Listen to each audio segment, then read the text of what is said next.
All right, so you wanted the inside scoop on that Vance-Walz VP debate? Going deeper than those headlines everyone's seeing. Exactly. And look, I know it's not the main event, not like the presidential debates, Right. but still, sometimes you can learn a lot from these undercard matches. Oh, absolutely. See the real strategies, the things they're testing out. It's like a sneak peek. Totally. And one thing that struck me, honestly, was how, dare I say, civil it felt. Right. After the roller coaster we've been on, Everyone's saying how surprisingly polite they were to each other. seemed almost like they discovered a shared love of apple pie there, Midwestern charm. Right. But that got me thinking that civility, especially from Vance, could be strategic. Oh, 100%. He's running with Trump, let's not forget, whose style is, Oh. well, you know. Yeah, bit of an understatement there. So to see Vance playing Mr. Nice Guy, it makes you wonder, is he trying to soften the Trump effect?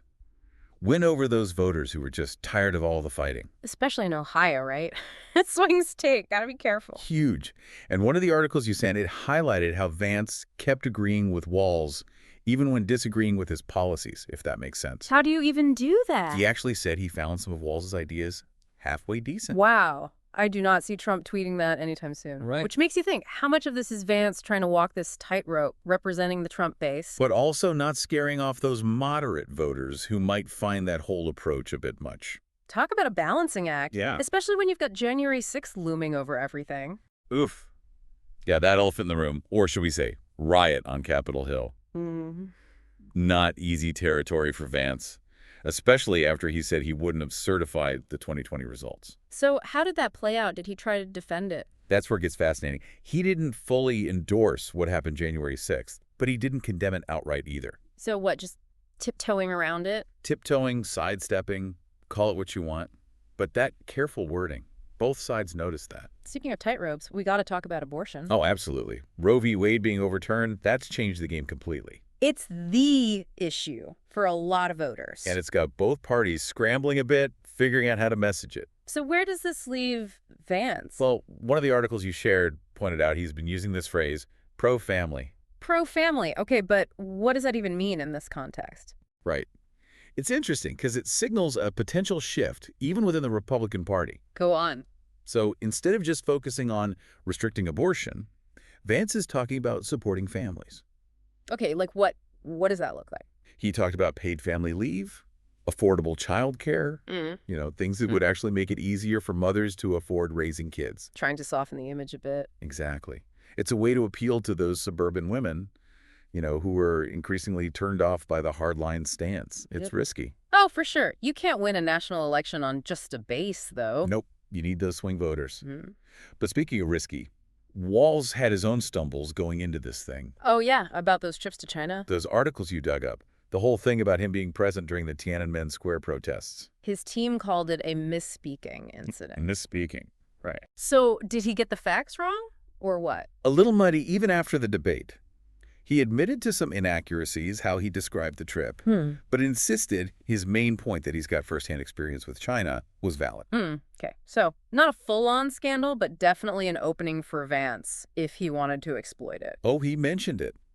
Questioned Walz's judgment, even his honesty a bit. But Didn't hammer it home the way maybe some expected. interesting.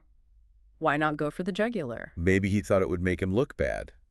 Too aggressive. Remember that civility thing? Right. It's like he's trying to thread this needle, hold Walz accountable without looking like he's piling on. Not an easy thing to do. Nope. And it's a pattern with Vance, weighing every word, every move. Playing 3D chess while everyone else is still figuring out checkers. Exactly. Yeah. Whether it works, we'll see come November. It's like he's constantly thinking 3 steps ahead. Right. But even the best laid plans and all that, sometimes things just go off script. Totally. And this debate had a few of those moments, for sure. Oh, yeah. Like what? There was this one exchange during the immigration discussion. It really caught my ear. Walz brought up Vance's comments about Haitian immigrants. In Springfield. Yeah, the whole pet eating thing. Not exactly Vance's proudest moment. For those who missed it, Vance basically said Haitian immigrants were overwhelming resources in Springfield, even repeating that rumor about them eating pets, which is completely false, by the way. totally baseless, not to mention incredibly offensive. It plays into such ugly stereotypes. Totally. So I was on the edge of my seat, wondering how Vance would handle that one. Would he double down? Apologize? It's a tough spot. Can't ignore it completely. It's too high profile. Right. But he also can't alienate those moderate voters who probably weren't thrilled about that whole thing. So what'd he do? Walked that tightrope again, of course. Jasne. Avoided the pet eating thing, but stuck to his guns about immigration straining resources. Bingo. Didn't repeat the worst of it, but didn't exactly apologize either. Classic pivot. Which, come to think of it, he did that a lot during the debate, always bringing it back to the economy. Smart, though. Tapping into that anxiety people are feeling about jobs, about the future. And those are real concerns. People are struggling. Absolutely. Yeah.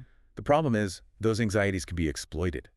It's easy to scapegoat when times are tough. Which is why I love doing these deep dives. It's not enough to just skim the headlines, gotta get into the weeds. 100%. Understand the strategy behind the words. Exactly, because when we see the strategy, we're less likely to fall for it, right? You got it. Informed voters are the best defense against that kind of stuff. Love it.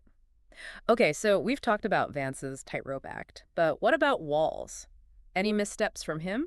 Well, he had his own tightrope to walk, interestingly. How so? He's trying to appeal to the progressives in his party. Right, gotta keep those folks happy. Exactly. But also not alienate the moderates and independents he needs to win. So he's trying to avoid looking too radical. You got it. Like that whole healthcare debate. Medicare for all is popular with the Democratic base. Big time. But it's a tougher sell in a general election. Yeah. And you could tell he was very careful about how he talked about that. Didn't want to get pinned down on something too far left. Fascinating. It's like they're both trying to thread the needle, just from opposite directions. Right. It all comes down to perception. How do voters see these guys? And that depends on so many things. Their own biases, what they're reading, who they talk to. The whole 9 yards. Yeah, Makes it tough to predict how this stuff will actually shake out come Election Day. totally. But hey, that's what makes it interesting, right? If it was predictable, what would be the fun in analyzing it? I'd be out of a job. But seriously, even if we can't say for sure how this debate will affect the polls, we learned a lot. About their tactics, their strengths and weaknesses, how they're trying to connect with us, the voters. That's the good stuff right there. That's what helps us make sense of it all. Be informed citizens, not just spectators in this whole thing. Couldn't said it better myself. Give a man a fish, he eats for a day. Teach a man to dissect a political debate. And he's set for a lifetime of informed voting. Okay, I see what you did there. Had to. But really, Yeah. that's what we're going for here. Because let's face it, most of what you see after these debates is just the highlights. Oh, absolutely. Yeah. The zingers, the gaffes, who messed up the worst. Exactly. We're trying to give you something more, something you can actually use. Something to chew on for sure. So as we wrap up, I'm curious, anything about this debate actually surprise you? You know, it struck me how much both these guys, Vance and Walz, kept circling back to those everyday kitchen table issues, Even when the questions were broader, you're right. like immigration. That could have gone off the rails so fast, turned into a whole thing about border security, cultural identity, you name it. Instead, they both brought it back to economics. The impact on everyday folks. Vance talking about schools, hospitals feeling the strain. Walz talking about immigrants, filling jobs, contributing. Like they both know, to win those swing voters, you got to show you get their daily struggles. It's easy to forget that, honestly, with all the other noise going on. Oh, the drama is real. But that's why we do this deep dive, right? Cut through all that and remember what matters. Exactly.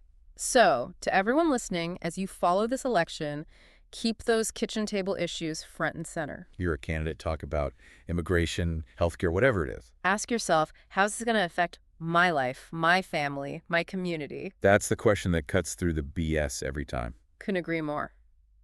Well, on that note, I think we've done our deep dive for the day. Hopefully you all found this insightful and maybe learned a thing or two to help you navigate this crazy election season. It's a wild ride, that's for sure. Remember, being an informed citizen, it's not about picking a side and sticking to it no matter what. It's about engaging with the issues, thinking for yourselves. Asking those tough questions. Exactly. And never underestimate the power of a good deep dive to help you do just that.